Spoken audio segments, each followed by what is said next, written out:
ए line palazzo के लिए हम 4 फोल्ड करेंगे। मैंने 2 फोल्ड कर लिया है। अभी इधर डबल फोल्ड कर देंगे, ये 4 फोल्ड हो जाएगा। वन साइड को अपनी ओर कर लूँगी और यहाँ से मैं 3-3 इंच पे मार्क लगाऊँगी नीचे तक। इसको हम अंदर की साइड फोल्ड करेंगे और उसके बाद जो हमारी मार्जिन है उसको मार्क करेंगे।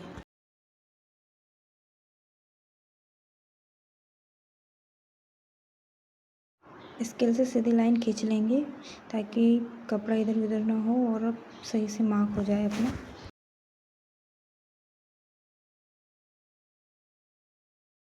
अब इसको इस तरह से अंदर की साइड फोल्ड कर देंगे और बराबर कर लेंगे सब अच्छे से।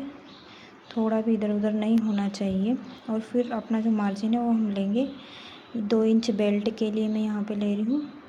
आप 3 इंच भी ले सकते हैं।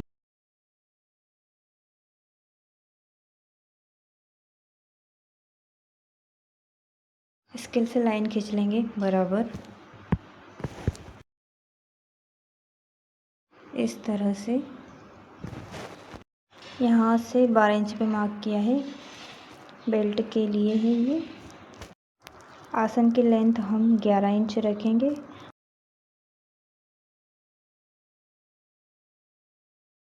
और यहाँ से भी हम सीधी लाइन खींच लेंगे।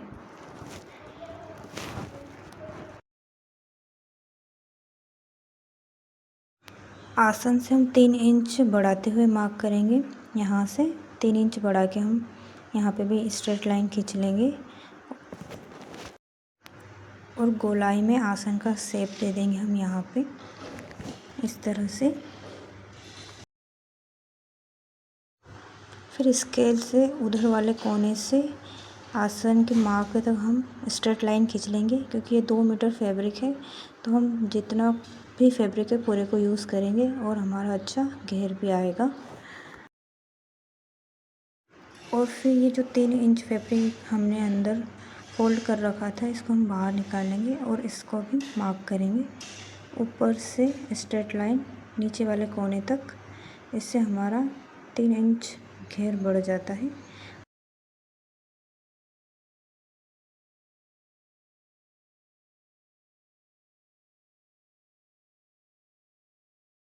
फिर हम जहाँ जहाँ मार्क किए हैं वहाँ से हम कटिंग कर लेंगे और हमारा कटिंग कंप्लीट हो चुका है।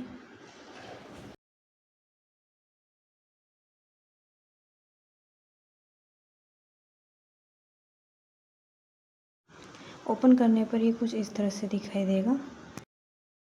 ये 4 पार्ट है, ये 2 है और 2 ये है अलग अलग पैर के। एक पैर में 2 पार्ट लगेंगे। अब हम इसका मेन फैब्रिक है इसको कट करेंगे। इसको इस तरह से हम मेन फैब्रिक पे रख देंगे और इसके अकॉर्डिंग उसको कटिंग कर लेंगे।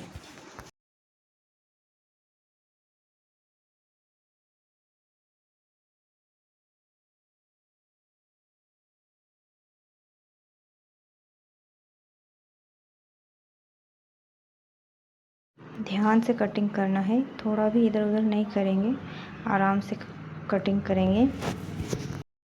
अब हम इसे सिलना स्टार्ट करेंगे। सबसे पहले हम आसन को स्टिच करेंगे। आसन में हम यहाँ सिलाई लगाएंगे। ऐसे ही हम सारे पार्ट को स्टिच करेंगे। सिर्फ आसन आसन अलग अलग, मेन फैब्रिक का अलग आसन स्टिच करेंगे और जो अस्तर है उसका अलग आसन स्टिच करेंगे। ये हमारा मेन फैब्रिक है, इसका आसन हम अच्छे से स्टिच करेंगे। और ये देखो हमने अस्तर का आसन स्टिच कर लिया है। ये 2 हैं अस्तर के आसन और मेन फैब्रिक के भी कर लिए हैं।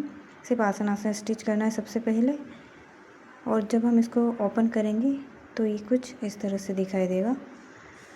आसन स्टिच करने के बाद ही अब हम साइड की सिलाई लगाएंगे। उसके लिए हम इसके ऊपर इस तरह से रख लेना है दूसरा वाला पार्ट और जो साइड वाली सिलाई है इसको हम लगाएंगे। और जो अस्तर है उसके अलग से लगाएंगे और जो मेन फैब्रिक है उसके अलग से स्टिच करेंगे साइड वाली सिलाई। और जो सेंटर वाली सिलाई रहेगी इसको भी हम साथ में कर लेंगे। अलग अलग करना है, ये याद रखना है। ये देखो हमने स्टिच कर लिया है साइड वाली सिलाई और सेंटर वाली सिलाई भी। इस तरह से हम जो हमारा मेन फैब्रिक है उसको भी साइड वाली सिलाई लगा लेंगे। और ये देखो हमने लगा लिया है, मैंने लगा के तैयार करें और इसको सीधा करेंगे तो ये कुछ इस तरह से दिखाई देगा। और ये दोनों अलग अलग है। फिर जो हमारा अस्तर है उसको इस तरह से मेन फैब्रिक में ऐसे अंदर डाल देंगे।